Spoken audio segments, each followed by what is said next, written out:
এটাকে আমরা বলছি ভগ্নাংশের যোগ। ভগ্নাংশের মাঝখানে কি আছে? যোগ ছিল। এটা হচ্ছে ভগ্নাংশ, এটা হচ্ছে ভগ্নাংশ। বোঝা গেছে?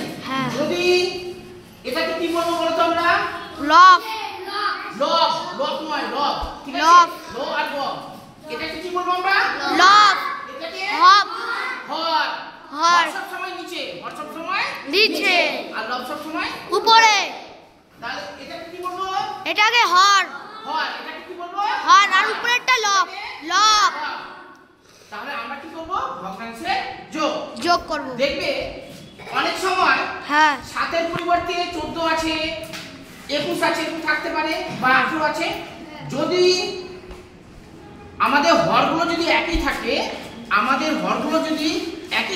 এই বাবা ব্ল্যাকবোর্ডের দিকে নজর, হরগুলো যদি একই থাকে আমরা লসাগু করব না, কারণ কি আমাদের লসাগু ওটাই হবে।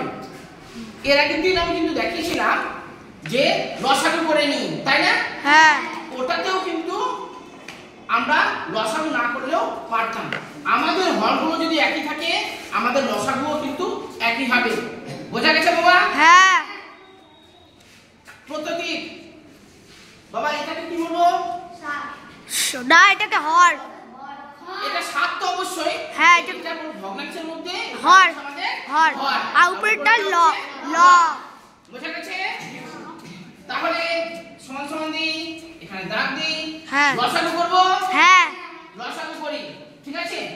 এবার মনে রাখবে যদি দুটো হর যদি একই থাকে তাহলে, বা দুটো থাকুক বা তিনটে থাকুক বা চারটে থাকুক, যদি একই থাকে তাহলে লসাগু না করলেও হবে। লসাগু করে তাও আমি দেখিয়ে দিচ্ছি। আমি আগে বসিয়ে দিচ্ছি দুটো। আমি বলেছি যে একই থাকতে গেলে আমরা লসাগু না করলেও সেটাকে বসিয়ে দিলে হয়ে যাবে। আমি 7 বসিয়ে দিলাম, বসিয়ে দিচ্ছি। এবার আমি লসাগু করে দেখাচ্ছি। 7 7 লসাগু করছি।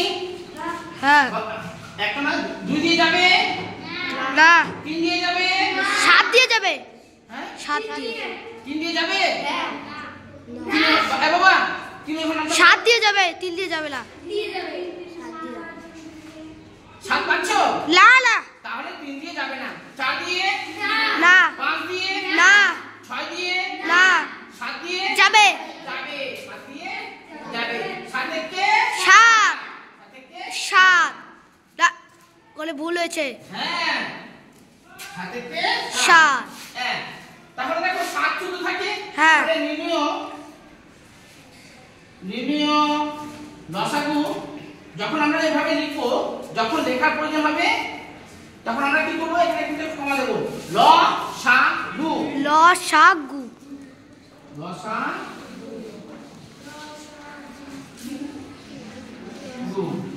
কত হবে? 7। আমরা একই সংখ্যাকে 7 সাথে গুণ করতে গেলে একের সাথে যাই গুণ করি না কেন সেটাই হবে। 7 দিয়ে গুণ করতে গেলে 7 হবে, 8 দিয়ে গুণ করতে গেলে 8 হবে, 9 দিয়ে গুণ করতে গেলে 9 হবে। তাহলে আমরা এটা পেয়েছি। তাহলে যদি আমাদের হরগুলো যদি একই থাকে তাহলে আমরা লসাগু করব না, চলবে, কারণ কি ওই সংখ্যাটাই কিন্তু হবে। বোঝা গেছে? হরটাই হবে। 7 দিয়ে 7 কে ভাগ করতে গেলে কত পাবো আমরা? 7। এই 7 দিয়ে 7 মানে কি বলেছো? 7 দিয়ে আমরা 7 কে ভাগ করতে গেলে 1 পাচ্ছি না? যেটা পাবো তার সঙ্গে আমরা লবে গুণ করে বসাবো। এখানে 1 পেয়েছি না? তাহলে 5 কে 5। এটা কি বুঝতে কারো অসুবিধা হচ্ছে? না। আমরা 7 দিয়ে ভাগ করলাম। এটা কি কত পেয়েছি? 1 পেয়েছি। একটা আমরা হরের সাথে গুণ করব। হরের সাথে না, লবের সাথে। 5 কে 5। হর দিয়ে এটাকে ভাগ করলাম, 7 কে 7, 1 পেয়েছি। এই 1 দিয়ে আমরা লবটাকে গুণ করে বসাবো। লব হচ্ছে 5, 5 কে 5। কারো বুঝতে অসুবিধা? না। এখানে 2 7 দিয়ে 7 কে ভাগ করব, কত পাবো? 1। ওই 1 দিয়ে দুটোকে কি করব? 2 কে 2 গুণ করব, 2 কে 2। কারো বুঝতে অসুবিধা? না। অসুবিধা নেই তো? না। তাহলে সমান সমান। উপরে কত হলো? 7। নিচে 7। 7 দিয়ে 7 কেটে দিলাম, থাকবে 1। কারো বুঝতে অসুবিধা? না। লসাগু আমরা করবো না। বোঝা গেছে? ওটাই হবে। কারো বুঝতে অসুবিধা বাবা? এটা দিয়ে লসাগু যেটা হয়েছিল ওখানে লিখলাম আমরা। লেখার পরে এই 7 দিয়ে এই 7টাকে আমরা ভাগ করলাম, 1 পেলাম। এই 1 পেয়েছি, 1 পেয়ে আমরা কি করলাম, লবের সাথে গুণ করে বসিয়ে দিলাম। 5 কে 5। আবার 7 দিয়ে 7কে ভাগ করলাম, 1 পেলাম। 1 দিয়ে 2 কে গুণ করলাম, 2 কে 2, 5 আর 2 7। 7 পেয়েছি এখানে আমরা যোগ করে বসেছি। তারপরে কেটে দিয়ে আমরা কত পেলাম? 1। কারো বুঝতে অসুবিধা?